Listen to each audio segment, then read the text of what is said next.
Hey there, Picasso! Having trouble drawing eyes from different angles? Are your eyes always look flat and lifeless? Well, don't freak out just yet. In this video, I'm going to show you how to draw eyes that look three-dimensional, no matter what angle you're drawing from. A lot of newbies makes the mistake of drawing eyes so flat and boring circles, but let me tell you, eyes are way more complex than that.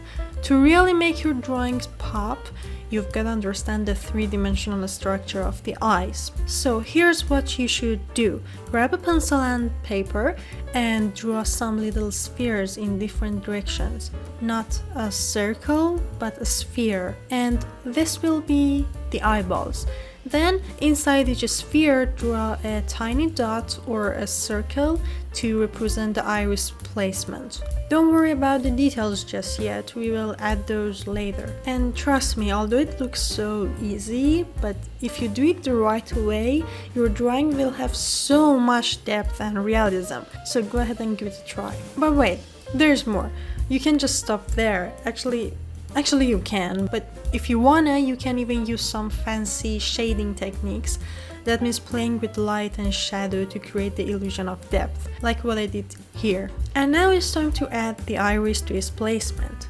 As you can see, I'm just drawing a circle for the irises, but something is not quite right. The reason that they look off is not adding foreshortening. Now let me tell you about it. It's like when you take a selfie from a low angle so you look taller than you actually are and people will like you on Instagram. But in drawing terms, it means making an object look shorter because it is angled toward the person. Don't worry, you can learn it easily by the help of my elephant's butt. If you're drawing an iris that is facing directly toward the viewer, the iris will appear as a perfect circle like this. But if you're drawing an iris that is angled to one side, the iris will appear as an oval, depending on the angle. And this is because the closer side of the iris will appear larger, while the further sides will appear smaller. By using foreshortening, you can create a more realistic and dynamic drawing of irises in different directions. So next time you're drawing irises, remember to add foreshortening to make your drawing look more lifelike. And by the way, if you want to paint your iris in less than 1 minute, do the same thing that I'm doing here. Choose a color for the iris and adjust the brush size to fit the size of the iris. Then you can add highlights and shadows to create a more realistic effect. And don't forget to zoom in and out as needed to ensure accuracy. And once you're happy with the result, just save the work and show it off to your friends and be like, yeah dude, I did it in less than 1 minute, I'm so pro artist. So far we learned so much about eyeballs and iris, and now it's time for drawing eyelids. When it comes to drawing a three-dimensional eyelid, it's important to understand that the eyelids are not flat. Again, they're not flat. I guess I said it 100 times.